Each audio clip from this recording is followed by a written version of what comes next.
Okay, so I'm heading to the Jacinto Courthouse, which is not on any Google map or GPS or anything. Even if you put in the exact address, it can't find it. So here I am.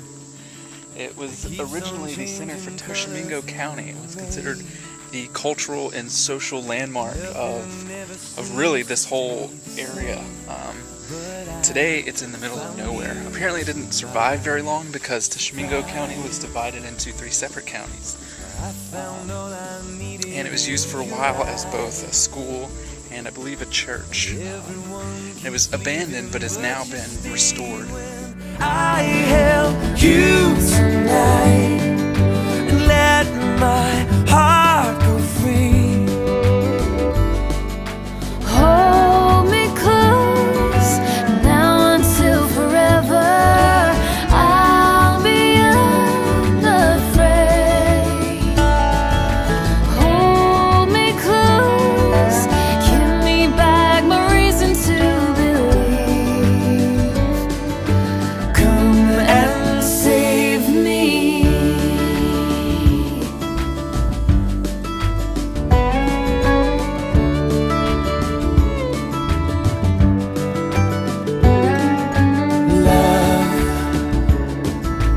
Nothing ever takes the place of love.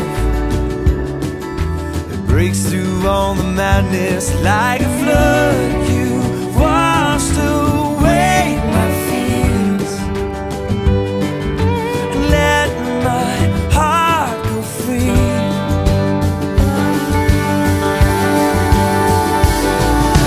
Hold me close now until forever.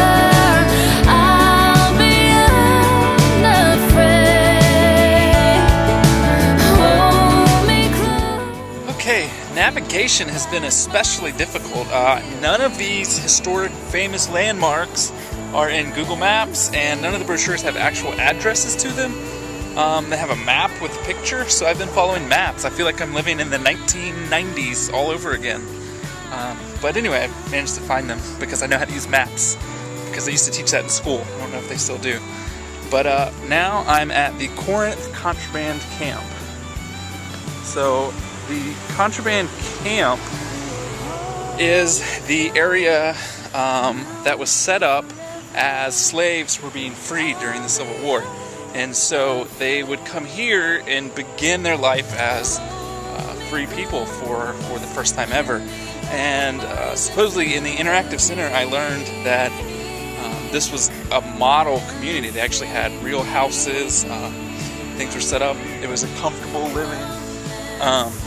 Whereas most other places that were similar to this were just tents where they slept on the ground. So this was one of the nicer places that existed. So this park commemorates that. It's a small part of the area that was for that, the Corinth Contraband Camp. Here, newly freed people took their unswerving first steps on the long road to full citizenship. While I'm walking, I wanted to tell a little bit more about my experience at the Tishomingo Jacinto Courthouse. While I was there reading the signs, there's a tiny little country store across the road. And this woman came out and was apparently shocked that someone was there because she hadn't had many people today. And ran over there and was very nice and talked to me a lot. And actually brought me upstairs and unlocked the door to the courtroom. I got to go in and sit on the original benches in the room and explore. And she told me a lot more of the story. So the courthouse was put there before Tishomingo County was split into 3 counties. And it was the thriving center of North Mississippi for just a little while. And I think, as I mentioned, by 1964 there were only 25 people left in the town, and that's still about how many are in that area. But most of the courthouse is actually original. The floors and walls are still original. The bricks are still original. When they renovated it, they took all the bricks that were on the floor and flipped them upside down because the tops had been worn so smoothly. So they flipped them.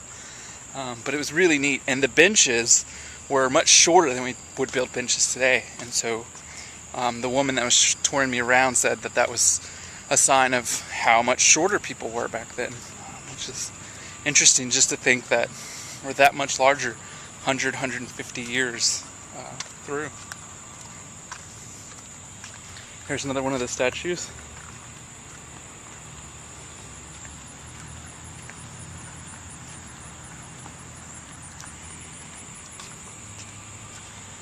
So the courthouse was really interesting, and one of the crazy things about it is that it was occupied during the Civil War by who she called the Yankees. Almost 9,000 of them camped out in the area.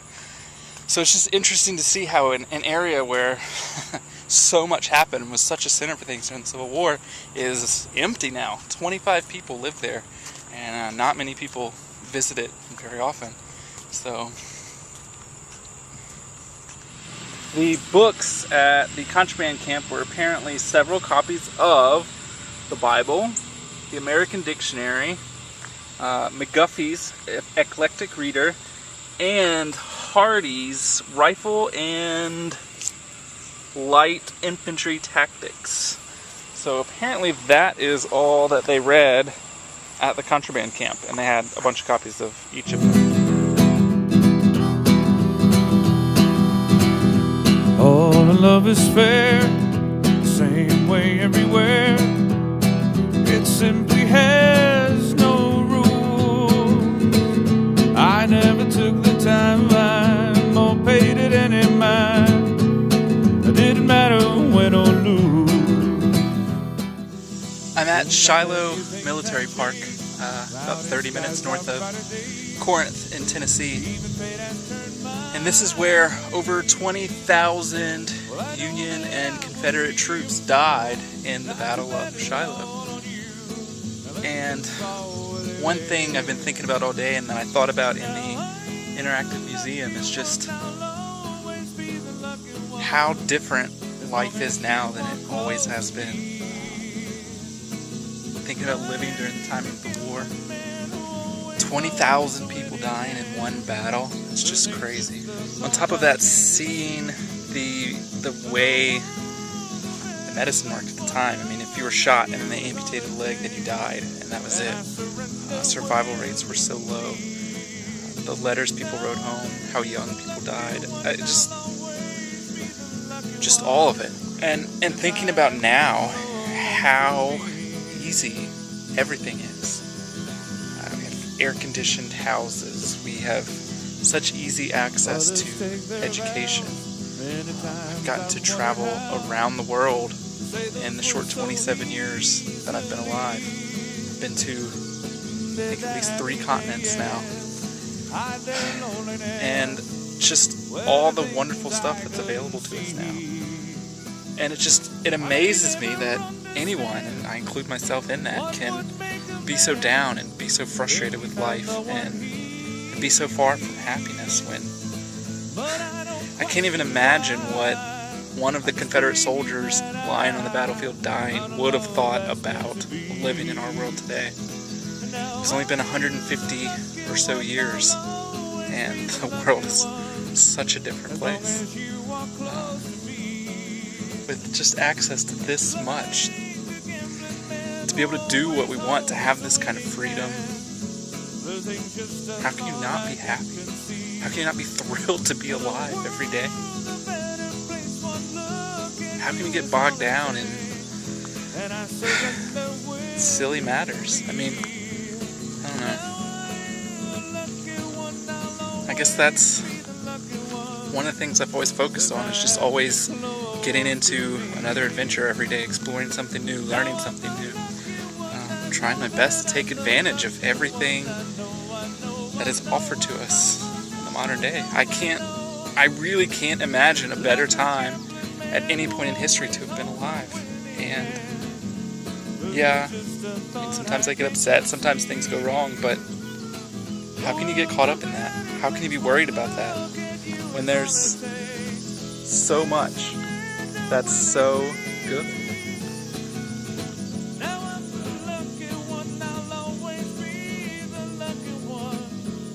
I have you close to me. This order was issued by Confederate General Daniel Ruggles during the Sunday afternoon fighting. He was determined to make an all-out attempt to break the Union defense of the sunken road. Southern cannoneers began rolling the pieces into position here, until 62 cannons stood in a line practically hub to hub. The salvos they unleashed upon the rail fence and the woods beyond pinned the Union troops to the ground, unable to rise and return the fire. The boom of 12-pounders, the heavy thump of 3-inch rifles, added to the din and thunder of battle. Load. Fire.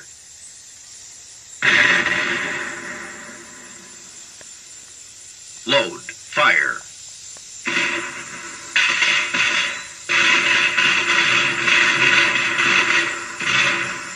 As fast as a man could move. Powder and smoke stained the sweated bodies of the Confederate cannoneers as they sent round after round into the enemy lines. To picture this scene, multiply the number of guns here by 3. Blot out the open sky with smoke and flash. Feel the earth shake with the blast of 62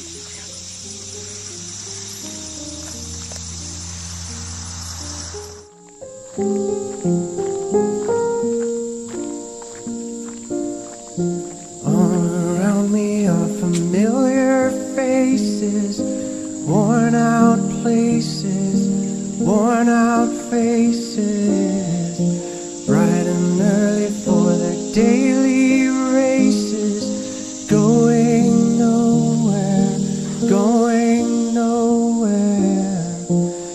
Their tears are filling up their glasses, no expression. It's just difficult to even imagine the war that happened here. It's such a peaceful place. There are deer everywhere, the springs here trickling in the background, nature all around. It is truly one of the more peaceful places I've been. It's calming, it's nice. And to think the 2 days of all-out war that occurred here, 20,000 plus men killed here. It's hard to wrap your mind around that kind of war in the United States, between the United States.